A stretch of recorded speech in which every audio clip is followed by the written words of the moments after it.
and all our viewers who have joined us here or on YouTube channel. I'm extremely happy to announce that we are opening our World of Ideas today, that is Philosophy Cafe, to mark the importance of philosophy in our everydayness and lived experiences. So, we are gathered here to celebrate World Philosophy Day, which is celebrated on the third Thursday of November every year.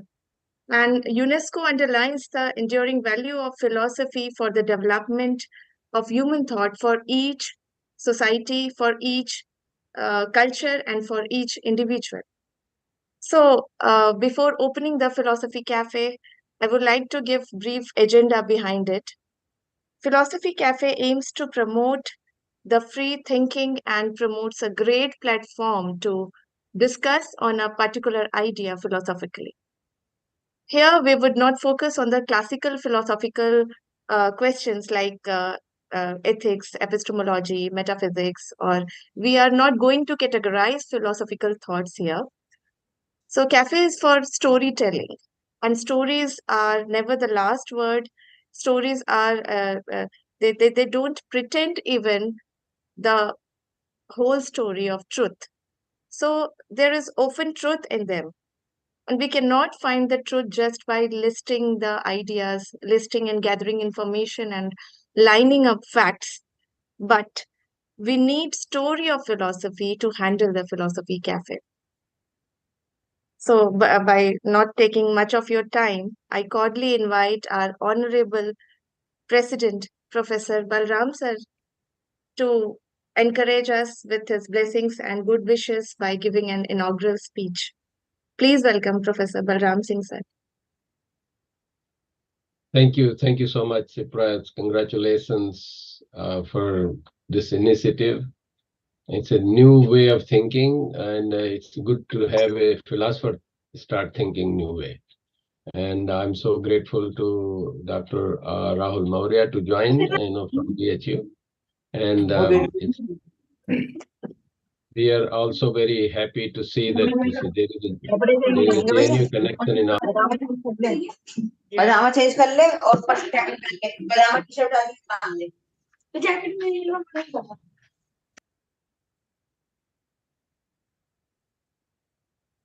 Kindly mute your mic, Vyom Kumarji. Yeah.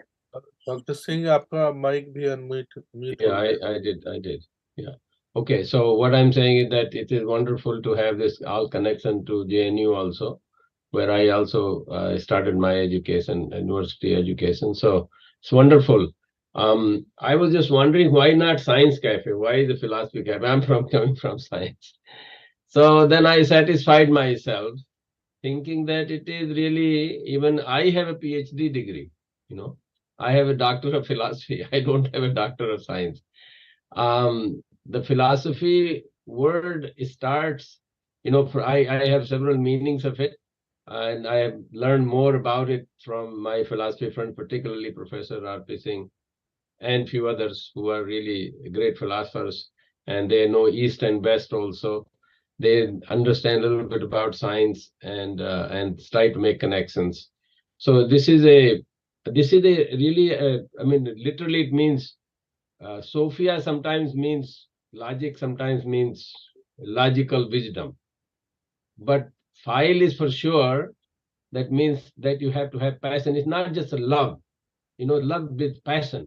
So it is in the nature of all of us that we think. Everybody has some way or the other things, and you cannot get away from it.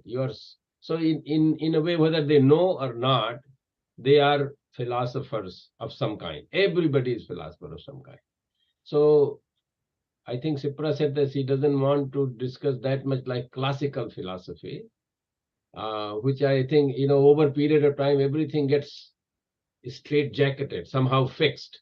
That if you don't say like this, it's everything. It's like, dress, it's language, it's the food, everything. It gets, after a while, it gets standardized. When in the beginning, it's all fluid, flexible, but after a while, it becomes solidified. And then if you don't do like that, if you don't dress up like that, then somehow you're not acceptable, which is what I think you are trying to break in this philosophy cafe, and especially in this first talk. They're trying to see, how you can, within the nature of philosophy, you are able to, within the nature of current modern acceptable mode reference framework of philosophy, you are still trying to break open some other doors and it is a good idea that it is done by young scholars, like as a an idea that came to Sipra about this philosophy cafe, and also that you have started with Dr. Rahul Maurya, who is going to try to give the ways how to do it in his own scholarship. He has been trying to do that. So I think this is a very good beginning, and I'm very eager to learn more and more about it, because I had once I had a chat with Professor Rakesh Chandra when I presented something. This happened in 2009, so a while ago. When I presented something in some conference, at least it was national conference in India International Center, and he liked all my idea. Philosophy um, conferences have this, or at least that time they had this format in which you present and somebody comments on it. So he was the commentator of my my presentation. I was very impressed by him because, excuse me, philosophy presentations are normally written. You read papers, and I, coming from science, especially those days, I had no idea about these things. I'm always presenting slides. So he asked me, "Where is your paper?" I said, "I don't have paper. I have only slides." And so he just looked at my slides for like maybe 15-20 minutes, and he was so well prepared, wonderful scholar he is. But he, at the end of it, he said, after commenting like about 10 minutes, and then he said, he praised me like I did this. I was talking about consciousness. But he said, whatever Professor Singh said is nothing to do with philosophy. so, because he said he raised a point and he provided the solution, there is nothing to philosophize about it. So it is by nature, what I see is actually science is same as philosophy, believe it or not. So we do find the solution, but we are looking for next one. We're not only talking about it, we are doing experiments to see what is the next. What is the next? So it's in a way, it is the same. Science is same as the philosophy, as is the person, human being, socially, is the same. You give somebody, I have seen my early life, in 70s when I started wearing pants. It was narrow bottom pants. Then it became bell bottom, and became narrow bottom, became bell bottom again, and became narrow bottom again. So it keeps going, and in the process, so many other changes have occurred. And I think that's the nature of this universe. And I think if anybody can address this, it will be the philosophers who are trained, but who are open. And I think this is the beginning of this process that I see. I see here Alok Dwivedi here, and I gave a lecture in Allahabad University. Actually, I was talking more about Ramayana and value of keeping your words and things like that. And he changed his topic to make it economy of philosophy. So he actually also opened a new door where you have an economy of philosophy. Maybe someday we will study not just philosophy of science, but science of philosophy also. And maybe we will have some better understanding, communication with each other, and in the line and in the purpose of helping the society in a scholarly thinking and interacting way, so that the world becomes a better place for all of us. Thank you so much, and I welcome you, Dr. Maurya, to give your talk.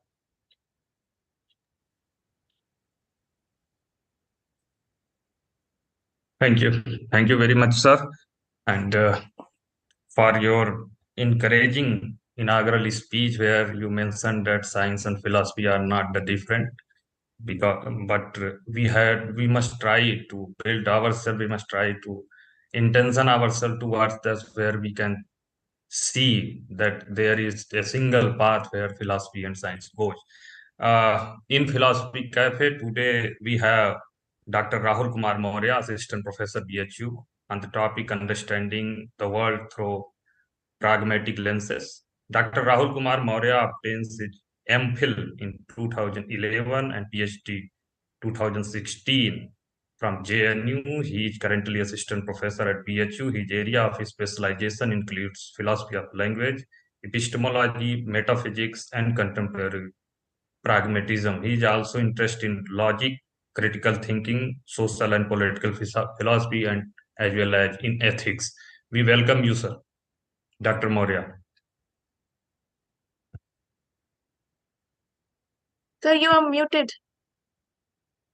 You are still muted. Please unmute yourself.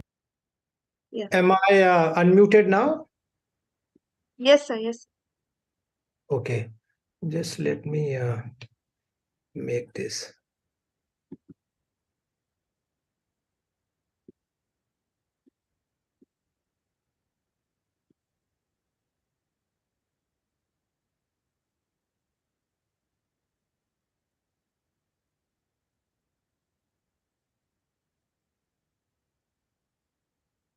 Okay. So let me first thank Dr. Sipra, Dr. Rajkumar, Dr. Alok Dwivedi, and the president of this talk, Professor Balram Singh, for being here and encouraging all of us. It was really wonderful listening to him. And there have been many occasions when I have listened to him, and it was always a pleasure to listen to him.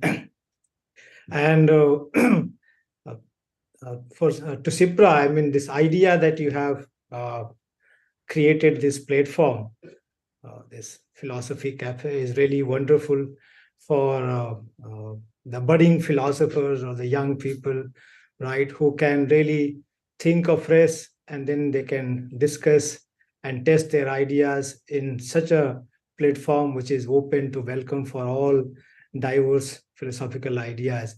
So it is really, I mean, the commendable initiative that we have taken to create such a platform.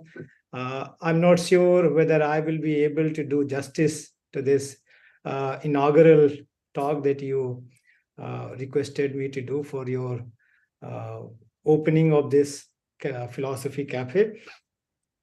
But yet I would try to speak what I have already thought about and what I'm already prepared to do.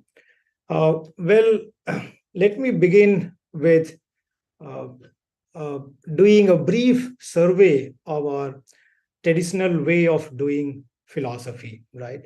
Since I'm prepared to look at the traditional metaphysical way of doing philosophy from pragmatist perspective.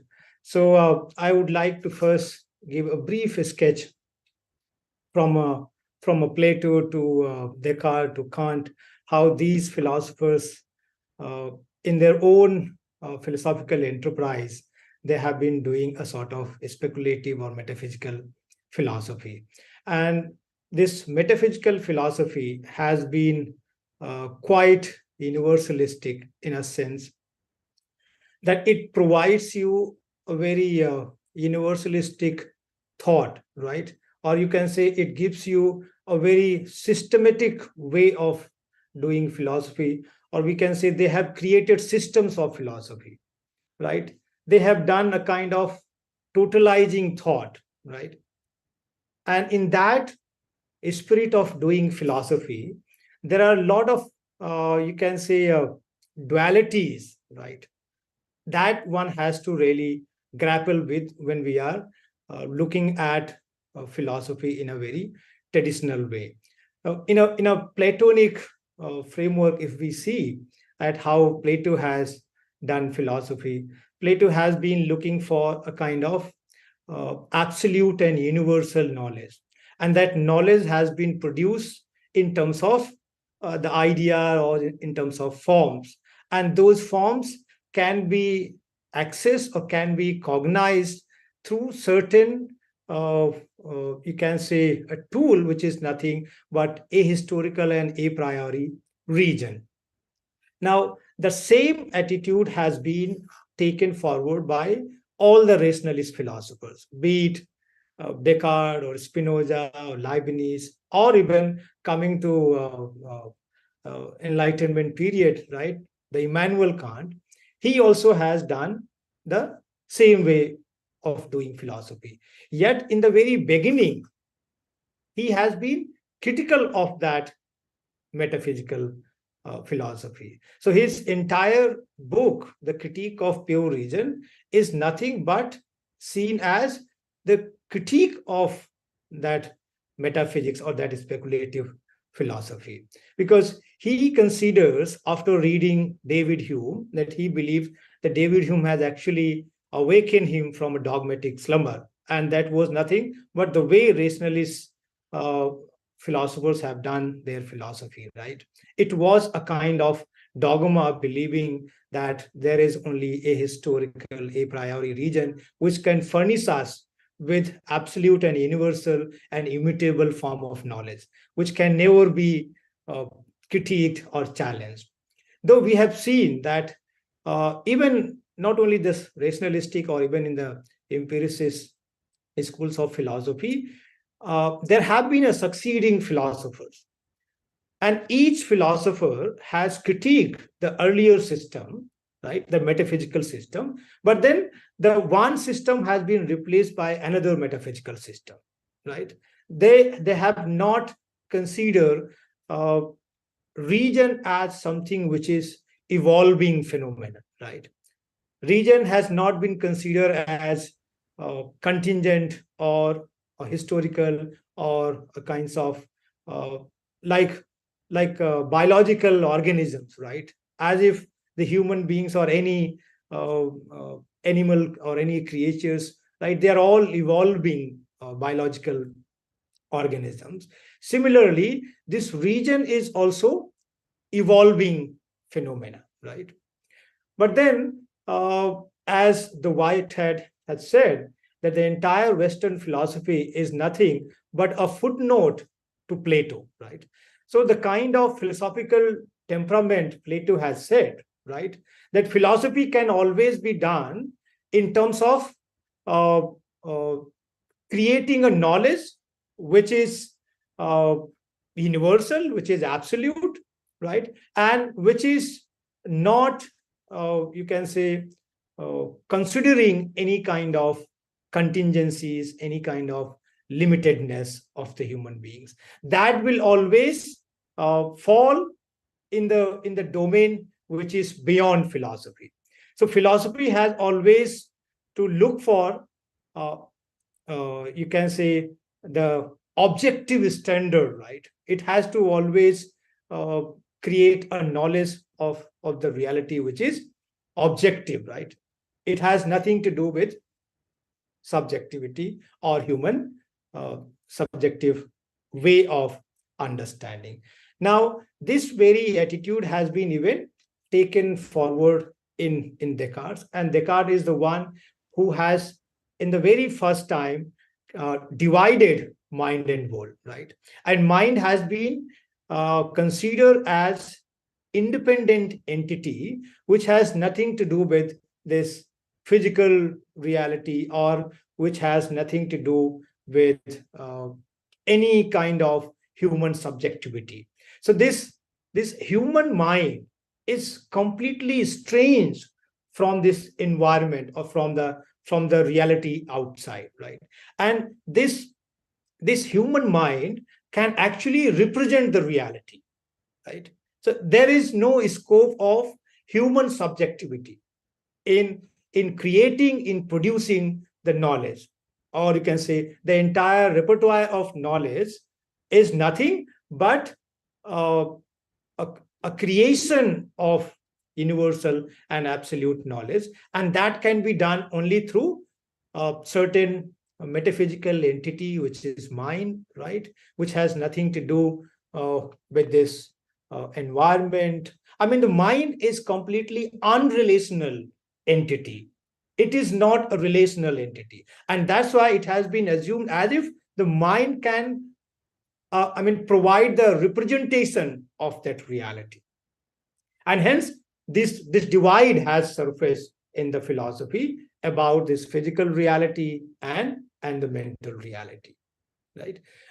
And Immanuel Kant has tried to do some justice, right? After reading and understanding this rationalist and empiricist philosophers, he thought that pure region or ahistorical region cannot provide us knowledge. And that's why he looked for something, some sort of synthesis or doing a critical philosophy where the human contribution in providing or creating the knowledge, as well as the contribution of the object itself or the environment, right? So there is a sort of interplay, right, of you can say region as well as, or you can say the human subjectivity as well as the externality, right, or the object outside. And that is how the knowledge can come into existence. And that's why it was only a sort of phenomenal knowledge that Immanuel Kant has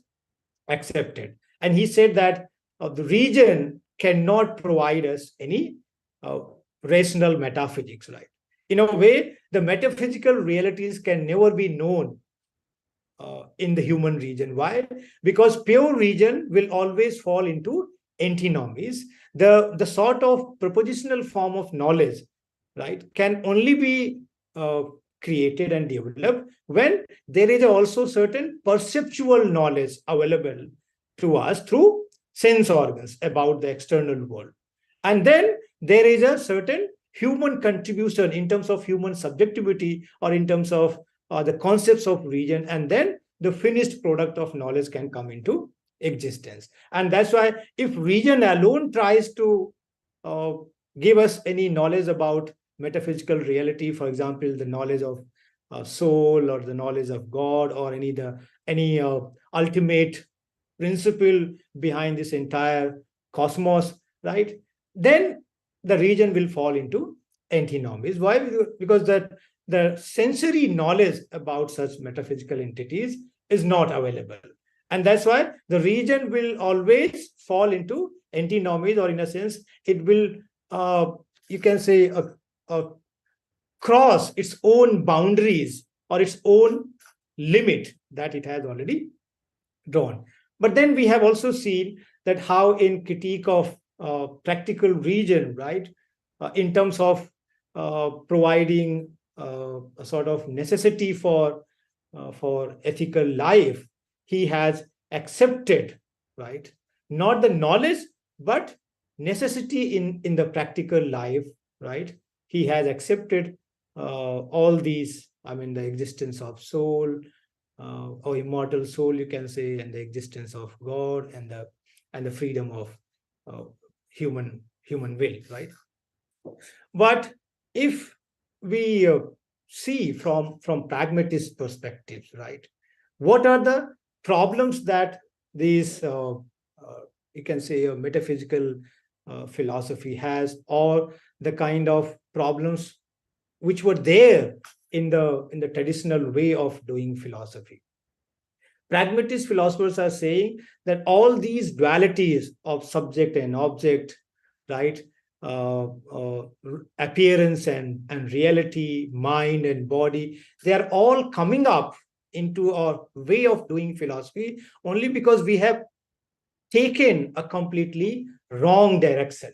The traditional way of doing philosophy is completely a misguided enterprise, right? And that's why I'm just reminded of when Professor Balram Singh was saying that why there can be any grading between philosophy and science. I think this is where Richard Rorty would say there is no, you can say, a grading. I mean, in a way, you cannot attach any weight to philosophy over every other human discipline. So be it science, be it social science, or be it philosophy or literature, he has brought all these human disciplines at par. I mean, they all fall on the same level, right? Otherwise, in a traditional way of doing philosophy has been attached a primacy over every other discipline, that the philosophy will always create a kind of foundations of knowledge, right? But what Richard Rorty is saying, that if we are caught into this traditional philosophy, then we will be always caught into all kinds of dualities, like as I said, the subjectivity and objectivity, mind and world, right? Region and passion, all kinds of dualities are coming up and assuming a philosophical importance only because we have taken that Platonic way of doing philosophy. And that's why many of the post-Nietzschean philosophers, be it Foucault or Derrida, Heidegger, right? They all have taken different kinds of route, or you can say anti-Platonist way of doing philosophy. And there has been another tradition in American philosophy, which is known as pragmatist way of doing philosophy. So these pragmatist philosophers, and particularly Dewey and Rorty and many others, I mean, he considers many of the analytic philosophers like Wittgenstein, later Wittgenstein, Quine, and Davidson and Putnam, they all belong to the same tradition of doing philosophy, which is against this metaphysical way of doing philosophy. And that's why we see the kind of problem that we have been philosophically grappling with, the duality between mind and the world, will not actually exist. And that's why I remember when Hilary Putnam said that though we cannot say that there exists mind and body as an ontological entities, he said that if you're really keen to understand theoretically mind and body, right, only in theories, right, then he said that we have to use Hegelian metaphor, that mind and body together makes mind and body, right? I mean, in a way, there is no reality, right, in which the human subjectivity is not part of it, right? We cannot have any knowledge where human subjectivity is not driven, right? And that's why there cannot be a mind assumed which is completely estranged from the environment, right? So if we consider that we can rise above the human contingencies, or if we can rise above our human skin or the human interest, then it's completely impossible, right? And then he's bringing down all the divides, right? He's saying that some people would say that pragmatist way of doing philosophy is nothing but a sort of relativist way of understanding reality or creating knowledge or knowing the knowledge. Then he's saying that the pragmatist philosophers should not accept themselves as relativist, right? And the divide between social reality and physical reality, as if the science is actually providing us the absolute knowledge about the physical world. Then he's saying that there cannot be any discipline of even science which can furnish us absolute and objective knowledge which is free from the human interest, right? And then he has given this very interesting example. He's saying that if someone would say that creating a kind of university or any other social institution is something where human contributions are involved, right? In a way, we have constructed, we have created. But if we take the example of giraffe, as if giraffe has its own existence beyond our human contribution, as if whether human beings are there or not, but still we can think of giraffe existing, right? So in a way that human beings have not constructed it, then he's saying that this is a completely wrong understanding. He's saying that the way you understand giraffe, right, is never ever free from the way you want to understand it, right? Now, whether you understand it in terms of the collection of atoms, or you want to understand it in terms of the collection of sensations, right? Now, it will always be dependent on how you want to perceive it, right? And it will also be dependent, I mean, it will also be important to see how other organisms or the creatures would see this giraffe, right? It is only because the human beings have got this varied and complex capacity, right? And especially the capacity of using language, right? And that's why we are developing one or the other sort of the narration, or you can say vocabulary, through which the knowledge becomes available to us. So whether it is scientific knowledge or whether it is human knowledge, in no sphere we can say there is absolutely perfect objective knowledge available, right? Any sort of knowledge that we see, it is always relational.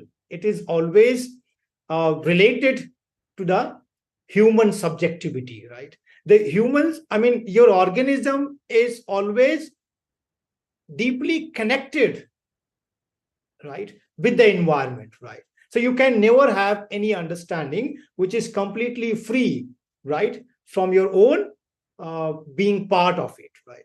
In a way, the mirroring of the reality becomes completely impossible, right? Now, even if we try to understand how Richard Rorty or the pragmatist philosopher would see the ethical reality or ethical discourses, right? He was saying that after the pragmatist philosopher, especially Dewey and Rorty, the way they started doing their philosophy,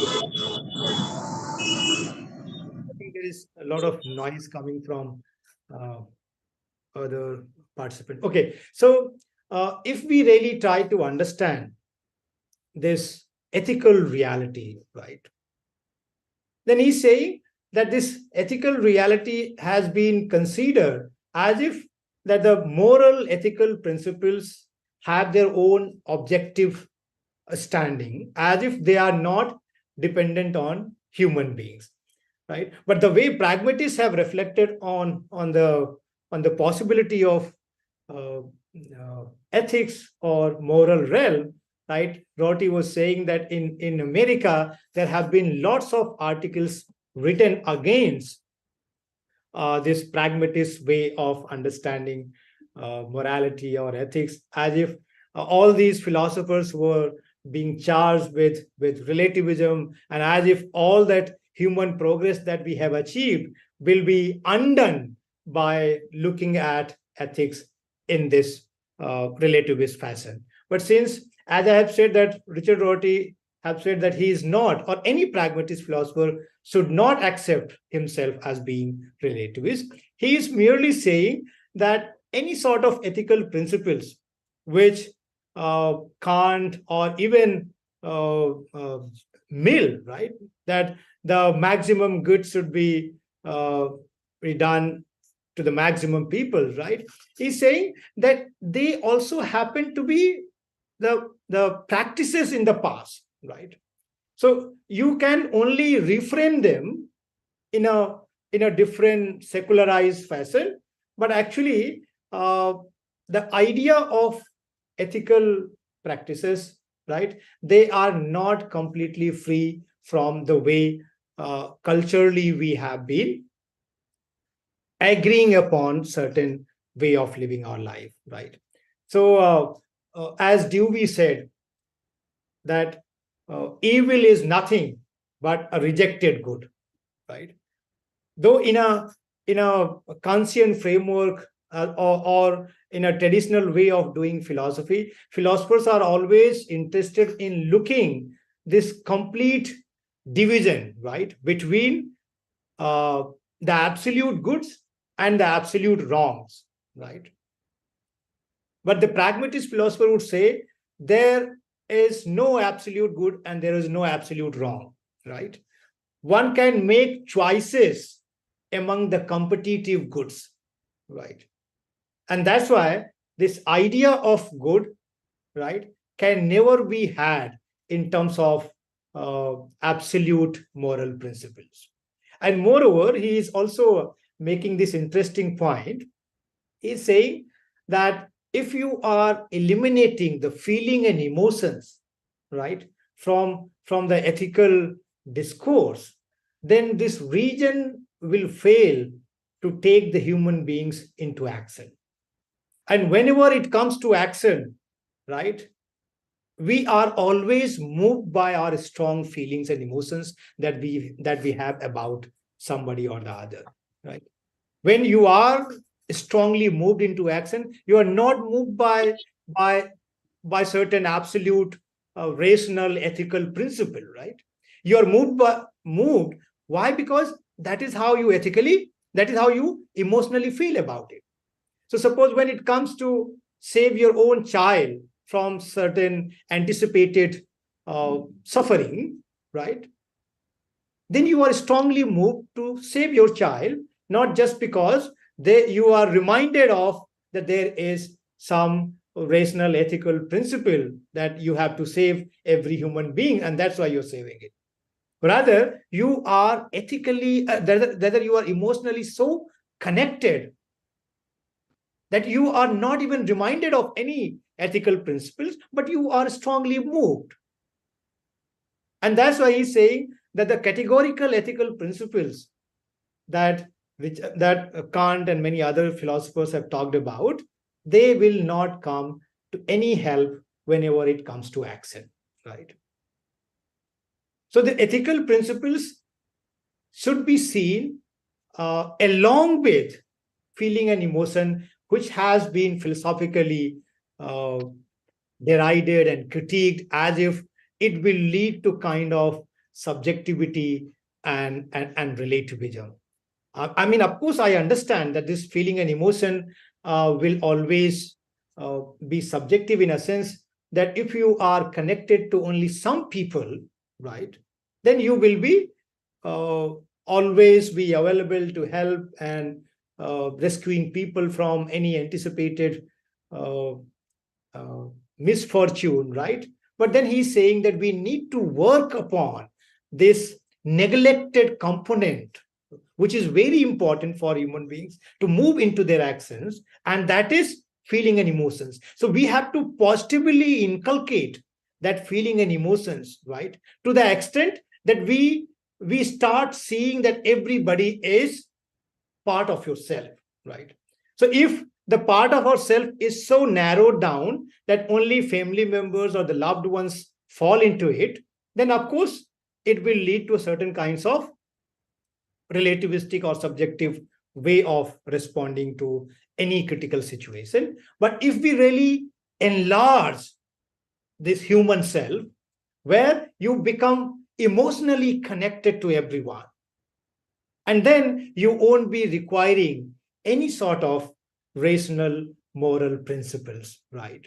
And rational and moral principles are also not completely free from the history or free from the culture or the language that the way we use, right?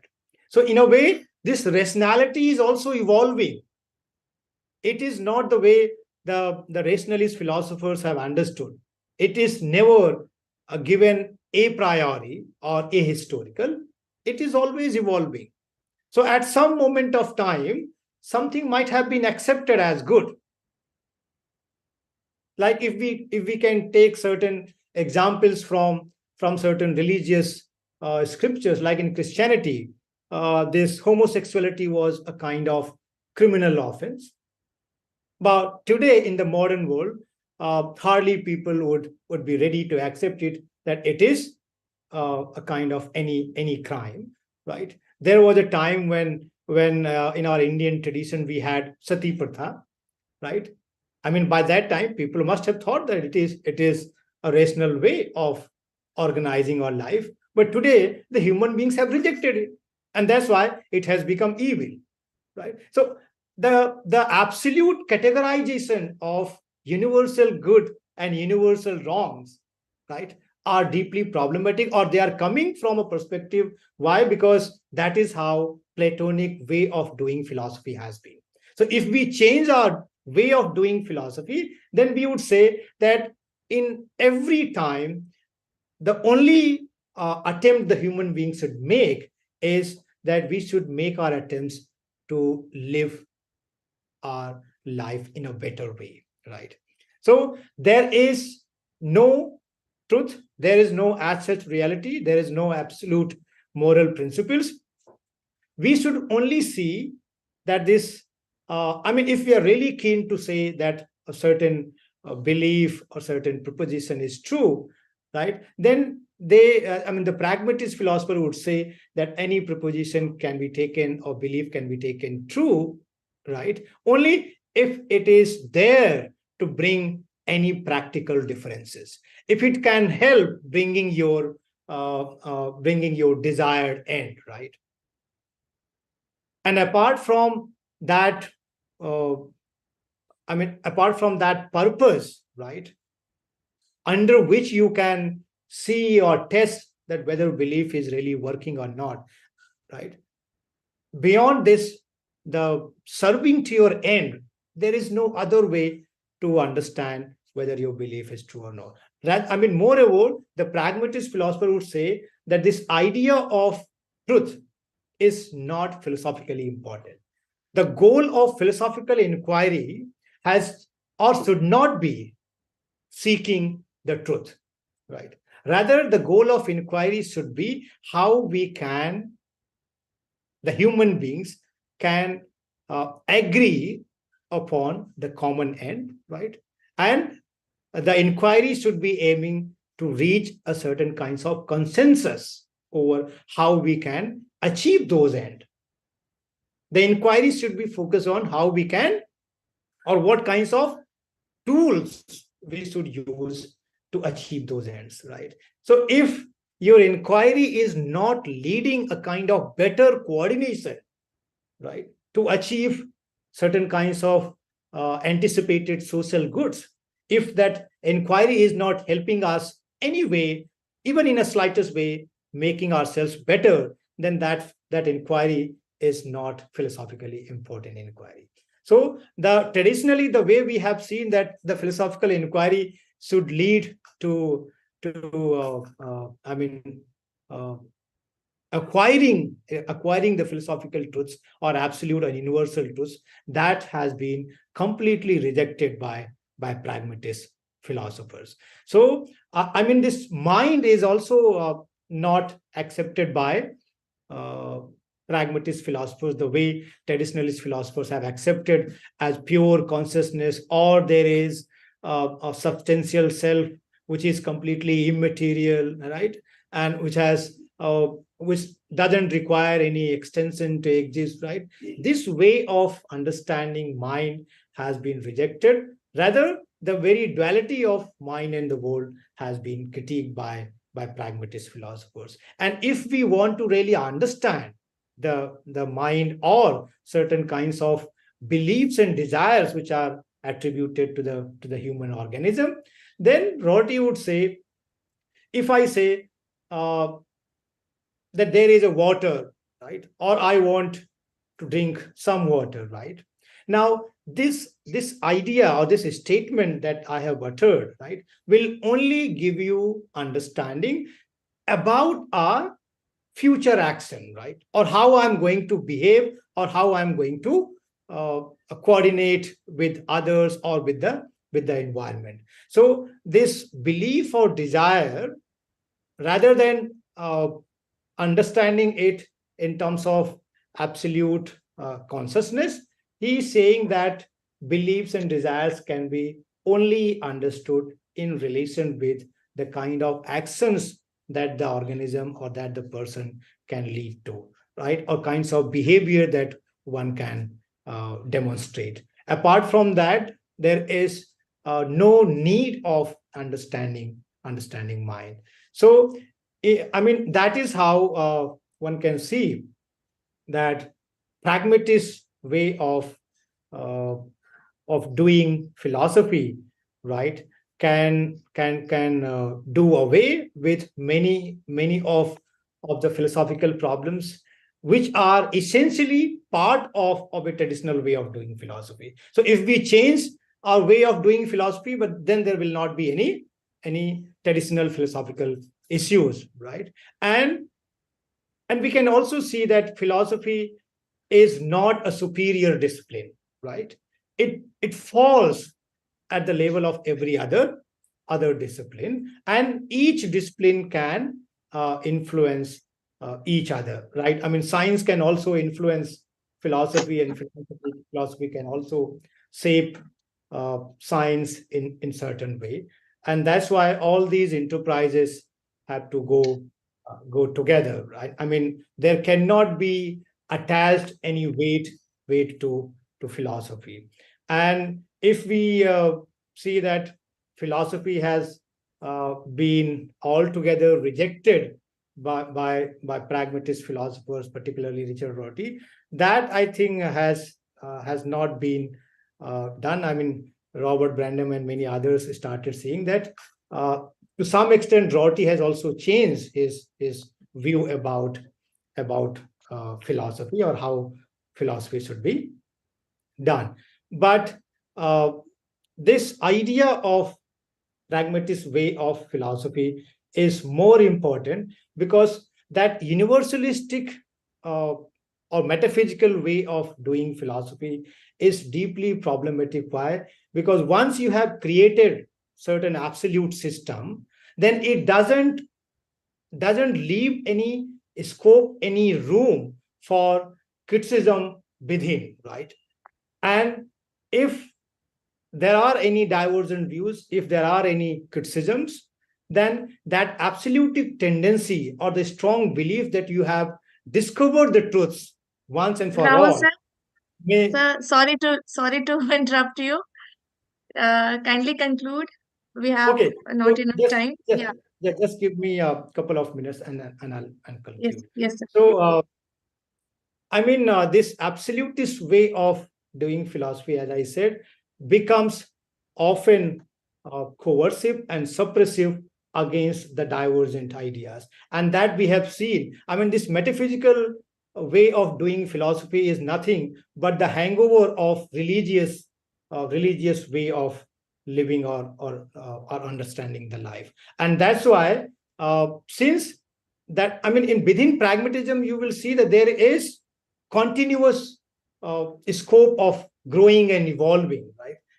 And whatever conception of understanding you develop for a time being, right, it you develop it with sense of humility that you may turn out to be wrong. And that's why that the sense of humility within your own understanding will never allow you to resort to any sort of violence or coercion against the critical point of view, or against the diverse opinions. But here in the absolutist framework, and that is how the entire human history is full with. So I see that this pragmatist way of doing philosophy can bring much hope for our own time.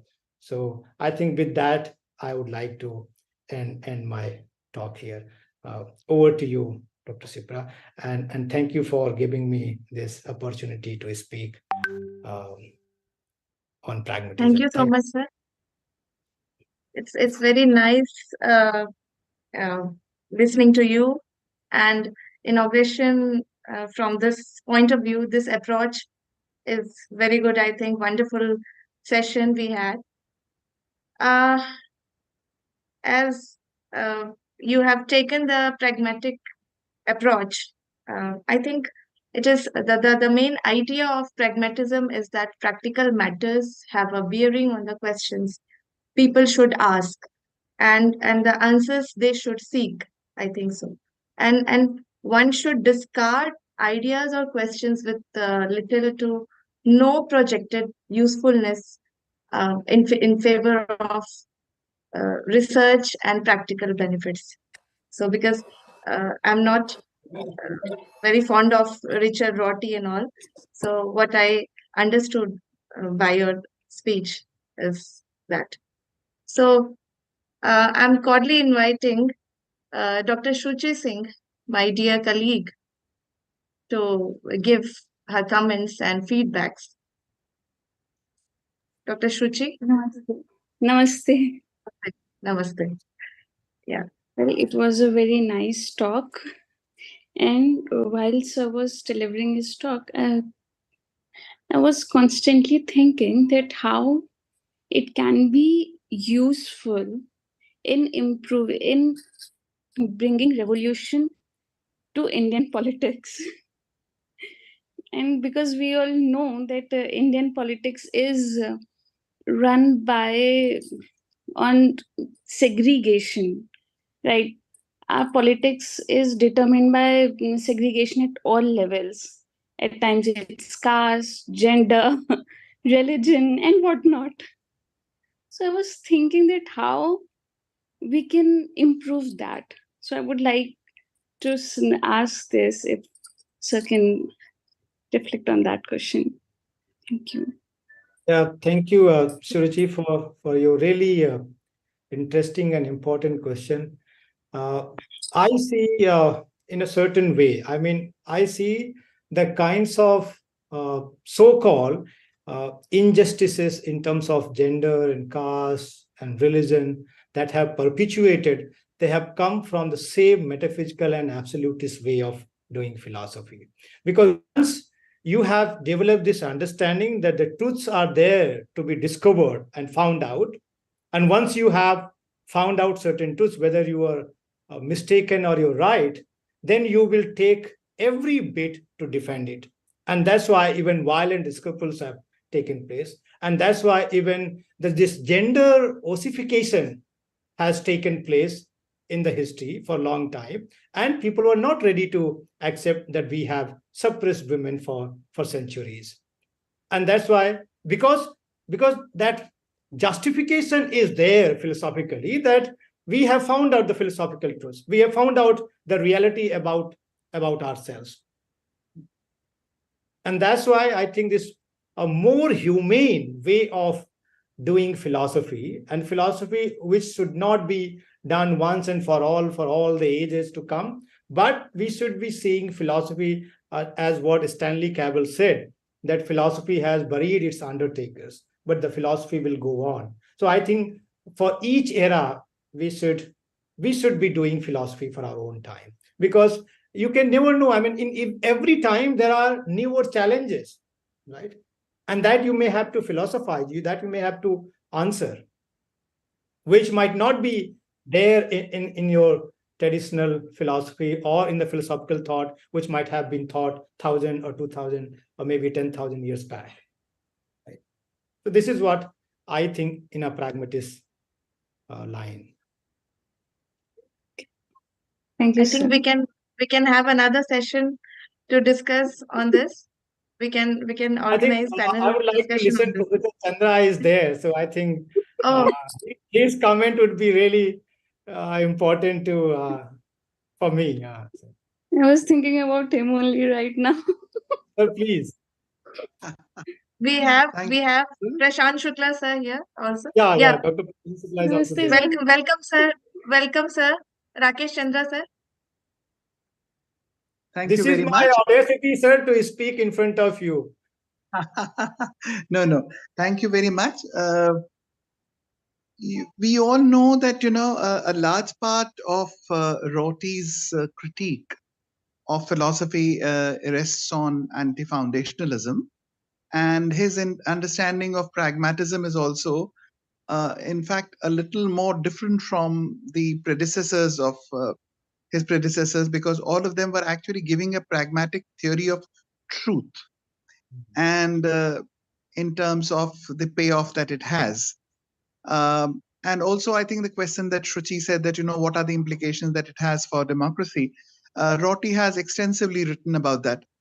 But I was just wondering, Rahul, for both you and me, to understand that anti-foundationalism in and by itself also does not necessarily promise a utopia.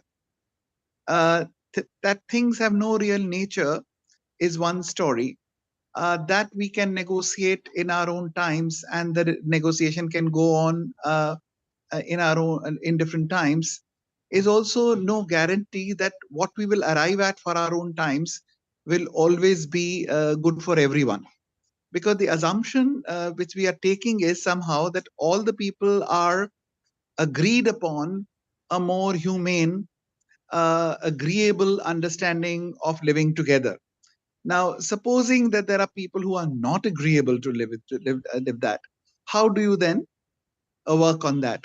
So pragmatism, in this sense, the kind of utopia that Rorty is building, is also a hope that everybody agrees to the pragmatic frame of mind, agrees to non-foundationalism, agrees to a position where we all want a more just society, which is less unequal, and then we can go on.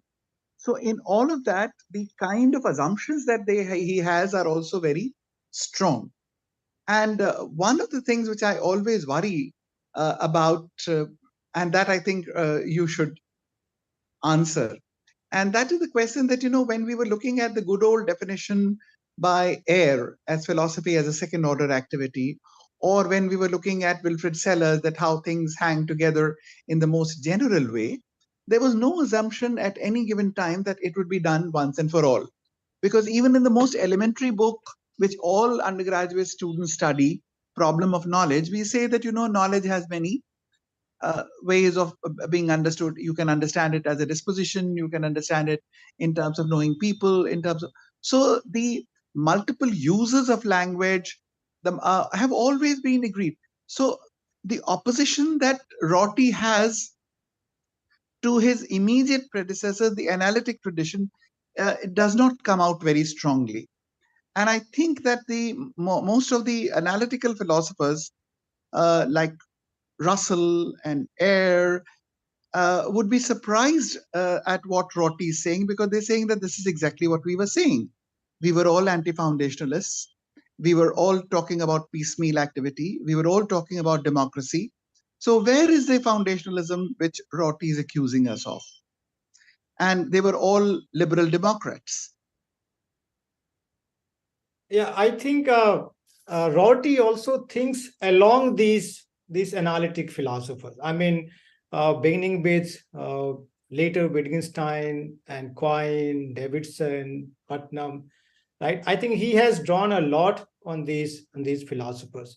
But that metaphysical tendency which has been there in this logical positivism, right, and which I think Putnam has also critiqued, and that has been an old hat. That's an old hat. Logical positivism was rejected in 1950. So what's new and hot about it? Because the logical positivistic excessive scientism it was only a very short-lived kind of an understanding.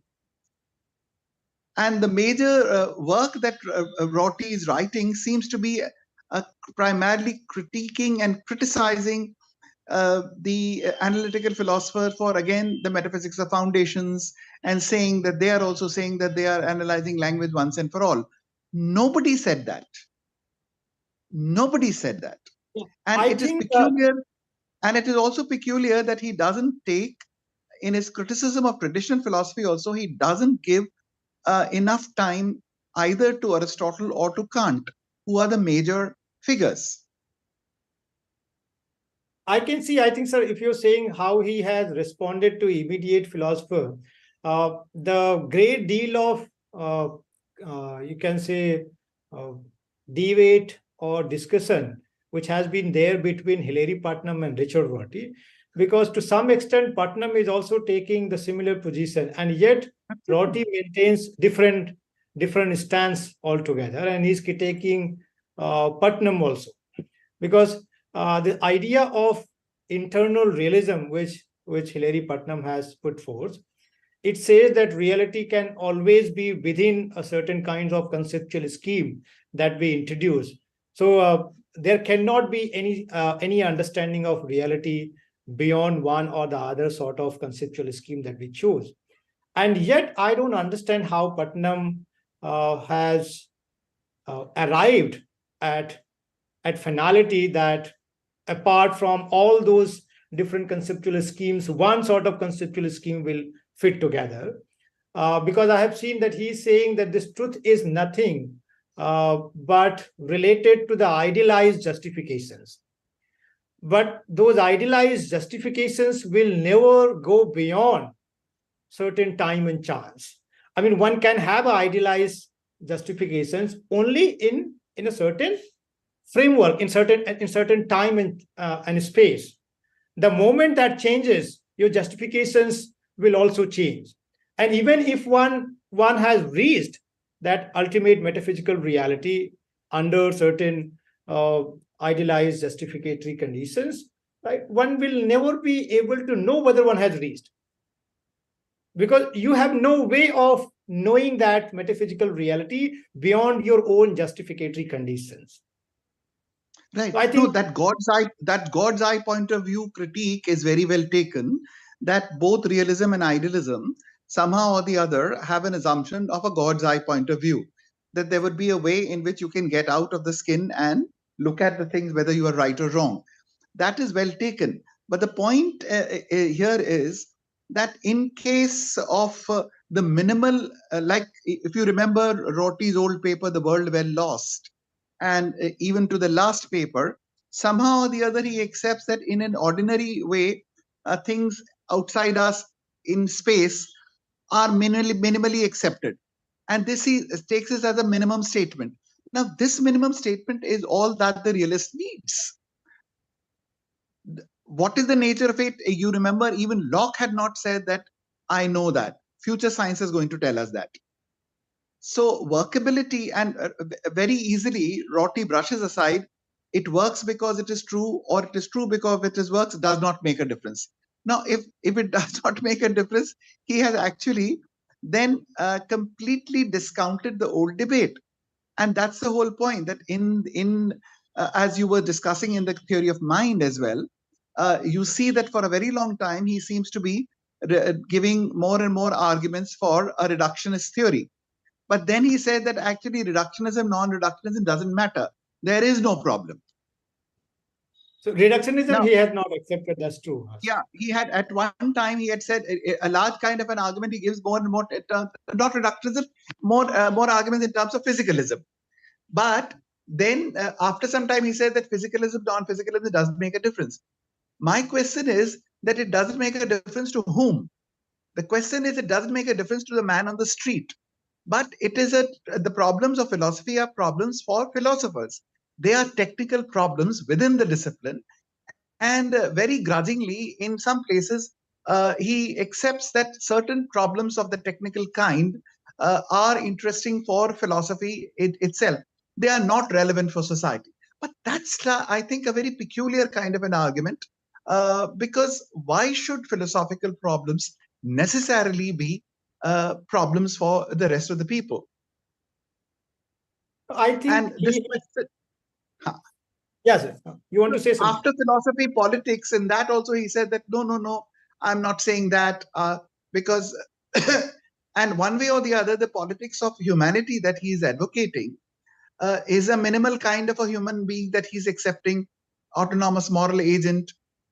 He would perhaps agree with Aristotle in saying that this human being should have the capacity of understanding other people's idea of good. He would also talk about empathetic human beings and not cruel human beings. Now, these minimum things which he gradually will have to allow to enter will make up for a certain kind of a metaphysics. So this abhorrence that he has, I think, cannot be sustained for too long, because the kind of humanism that I and you like does have a certain kind of a working metaphysics. It is not the metaphysics of Plato, but it is a certain kind of metaphysics of autonomous moral agents who have a minimum sense of justice, a minimum sense of well-being, and a minimum sense of empathy. And these kinds of qualities, when added together, will give us an idea of a person. I think so what he I think that he protests too much. I So think we have just contrary. yeah, Just let me, Sikra, just let me yeah, say yes, one sir. line. Yes, sir, I yes. think he's saying that just because we have come to believe that there must be equality, there must be sense of justice, there must be a love and respect for each other, does not entail that there is any grounding metaphysics. There is a certain human nature from which everything follows from. I think this is what historical summarization that we have learned from human experiences, that in this way, living our life or leading our life will bring certain better future. I think beyond that, he has nothing to conclude upon. This is what I would like to say, sir.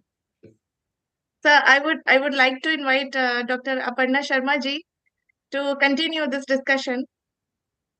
She is here with us. And Dr. Prashant Shukla, sir.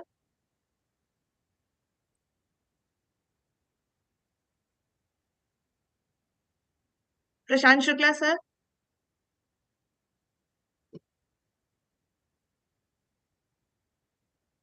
I think सबको डर लग रहा है ना Chandra sir के सामने क्या बोले. Even I am also scared. मैं भी. Aparna ji is there on screen, but हाँ. she has to unmute herself. Okay, okay. Hello. Hello, ma'am. Most welcome, ma'am. Thank you so much. Thank you. Please continue the discussion. Well, it's interesting. I mean, I go more with, sir, which was very interesting. His questions were very interesting for me. So the entire discussions made me to really come up with some kind of observations, I would say. I was thinking about, there was one place where Dr. Rahul ji had mentioned it is all religious. Can you just, put a little more understanding into it, where is this point of, metaphysics as a religion coming into the picture in philosophy? I mean, I was just saying, thank you for your really important question. I'm saying that this metaphysical tendency has come from almost religious discourses. Is that based on observation, or it is? I mean, you see, this even Richard Rorty is saying that this secular ideals which have been brought up by enlightenment of Kant, right? There he also compares that the place and role of God has been replaced by reason. Like something which has been there to make pronouncements or supply final truths, right, by God, has been taken over by reason, right?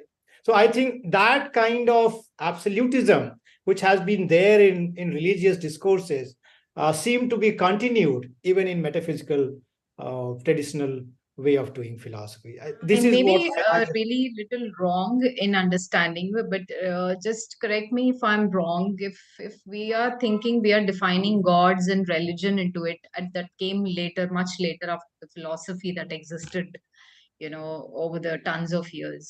So how these two are like interlinked? Because when we define god and goddesses and religion, these were all the new religions that we are talking about. These are all like very new.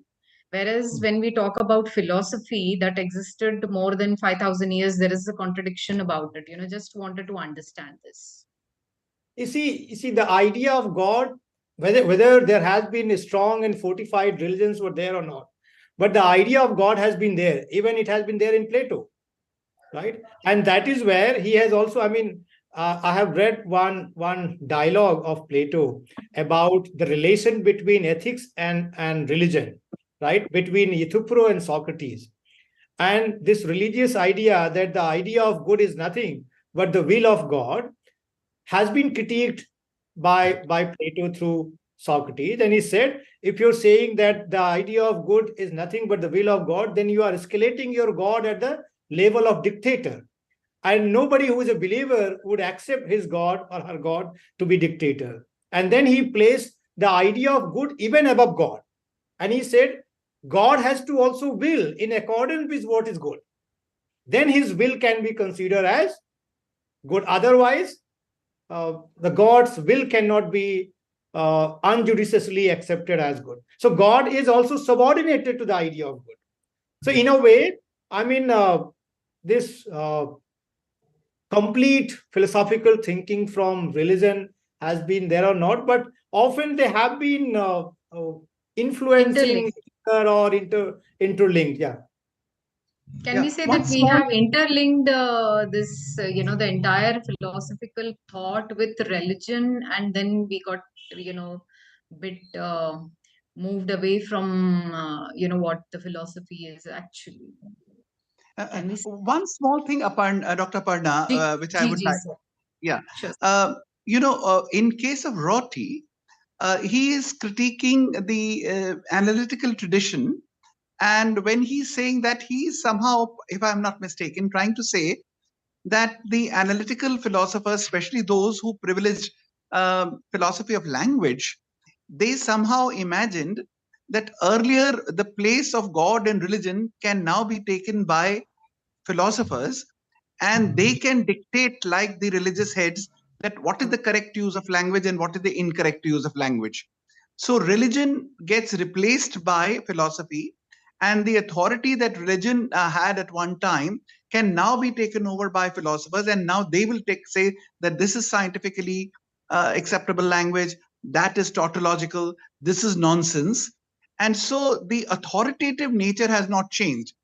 The person or the discipline in authority seems to be changed, that from religion it is philosophy.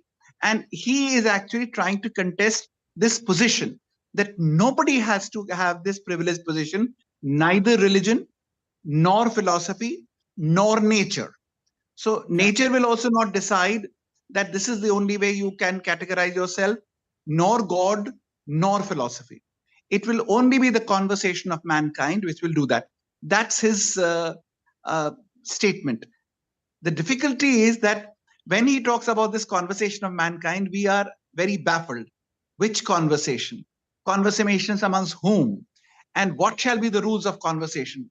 Will those rules, because whether it is Rawls or Rorty, they would bring in rational consensus, overlapping consensus. Now, through the back door, they are bringing in reasonableness, rationality, etc., etc.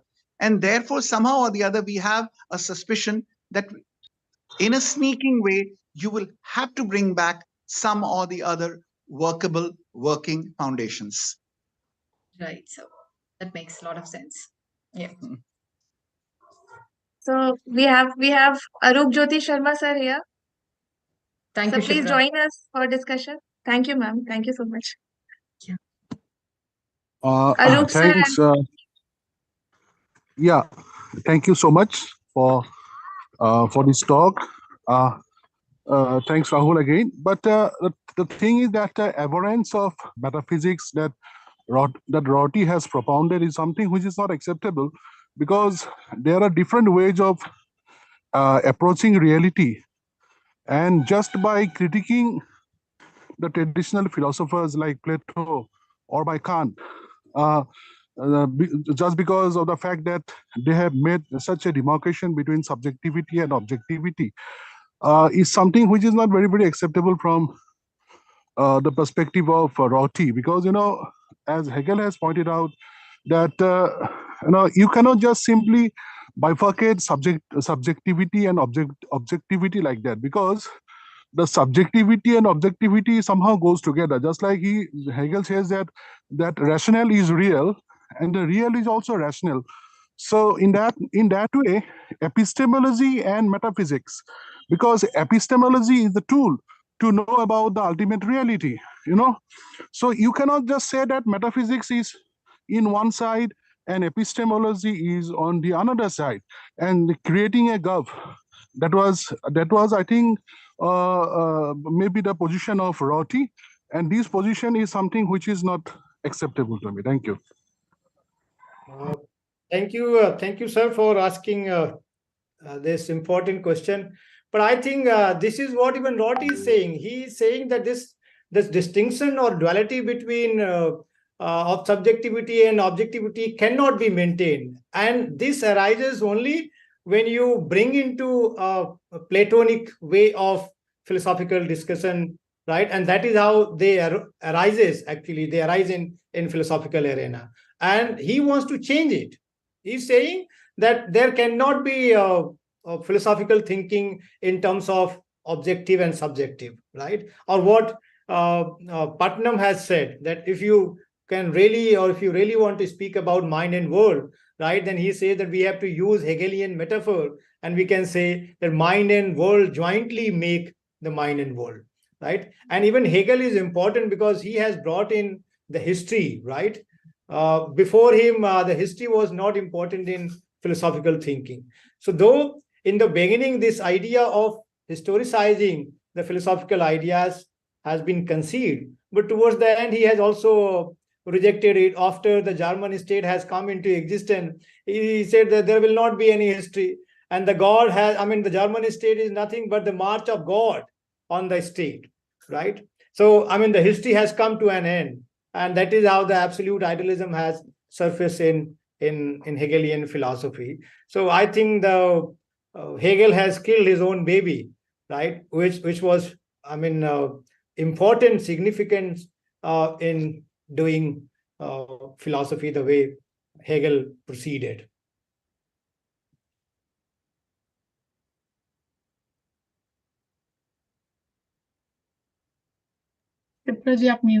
Yes, yeah. Any other question from anybody?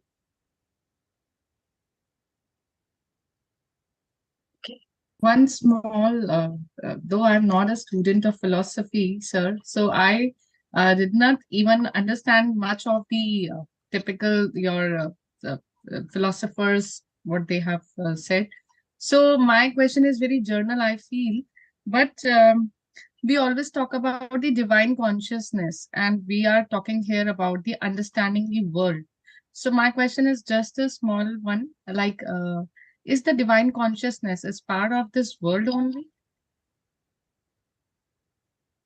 I mean, the pragmatists would say there is no divine consciousness. As I said, the attribution of belief and desires to human organism can only be understood the way the human organism behave or they orchestrate their actions. So you can make sense of their beliefs and desires only how they organize and coordinate their life, right? Apart from that, if we are really keen to look or sneak into any metaphysical self or mind, that kind of metaphysical mind has not been accepted by pragmatist philosophers. Gee, thank you. We have Dr. Priyanka Mishra here. Ma'am, please give your feedback and suggestion, remarks. It's a wonderful talk by Dr. Rahul. I must congratulate him. And I also congratulate Dr. Shipra for her great initiative. I don't know whether it is a question or what. I mean, I meet him every day, so I can ask him directly. But the thing is that it's a good platform. And I was just wondering, I mean, because we are talking about Rorty and, pragmatists. So, I mean, if we reject, because the whole grand narratives and, I mean, I don't know. I mean, enlightenment notions, there are like reason, rationality, knowledge, truth, objectivity, and self, like these kind of. So can we call it like these are now old-fashioned concept, and now we should not take them seriously any longer? I mean, just I'm curious to know. I mean, I just want to take on that. Thank you, Dr. Priyanka, for being here and asking this question. You see, Rorty or any other pragmatist philosophers, they have not rejected reason or objectivity or subjectivity, right? It has certain use value, but he's only saying the way we have been using or invoking the objectivity and subjectivity in an absolute sense, as if any truth which has been objectively found out will never be problematized, right? Like, for a long time, science has also boasted a lot that science is actually prescribing the absolute objective truths about the world.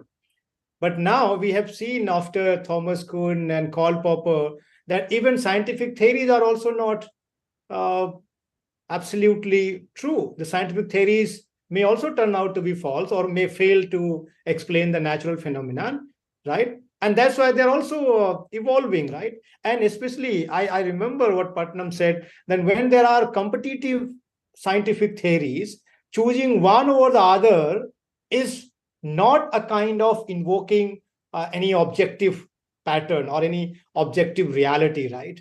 That is where it becomes a kind of a humanistic, or you can say more pragmatist way of looking at, right?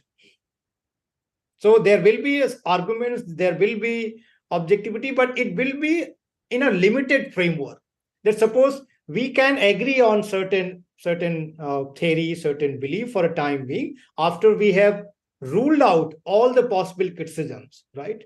And then it can be tentatively accepted as a working theory, but it does not mean that it can never be revised, it can never be changed, even in the future to come. So I think with that sense of humaneness or sense of humility, pragmatist philosophers like Richard Rorty, they would like to do philosophy with this humaneness. So thank you for asking question. Thank you so much, sir. Thank you, ma'am. And I would like to invite Dr. Aparna Dhir to concluding this session, to give her concluding remarks. Thank you, Dr. Shipra ji.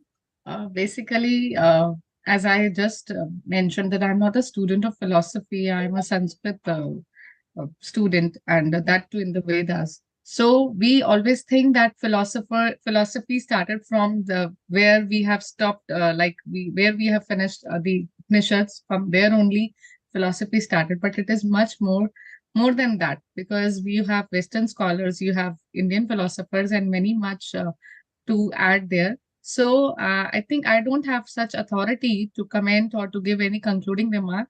Rather, I will congratulate the learned speaker of today, Dr. Maurya ji, and for his wonderful talk, and that was thought provoking. For the very first day, this initiative taken by Dr. Shipra ji and the other faculty members of KSAS, and so I must congratulate them also for taking this wonderful initiative. And it is like a cafe only.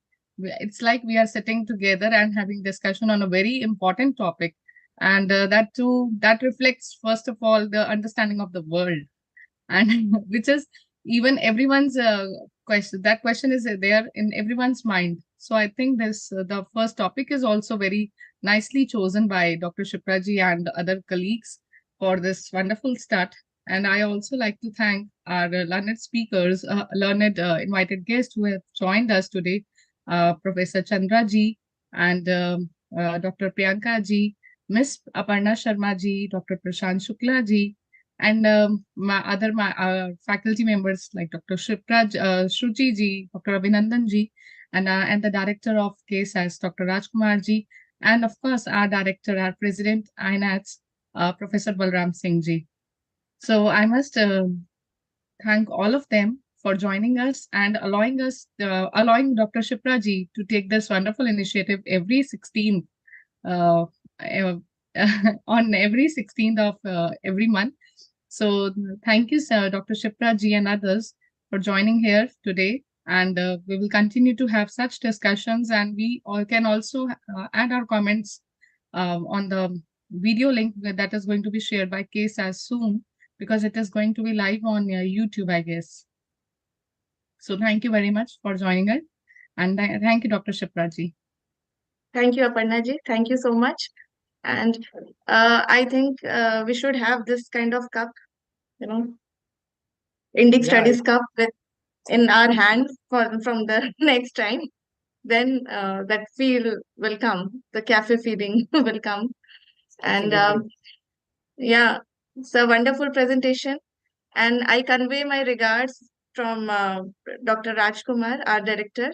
He just left for another meeting, and he convey his, thanks to you and all for joining us. And see you next time. Thank you all. Thank you, Shipra, and everyone for being here. It was really a wonderful experience to speaking and listening your comments and questions. Thank you, Shipra, for inviting me. Yeah. Thank you so Thank much. you, sir. Thank you. Thank Thank you. Thank you, Aparna. Thank you, Okay. Priyanka. See you on 6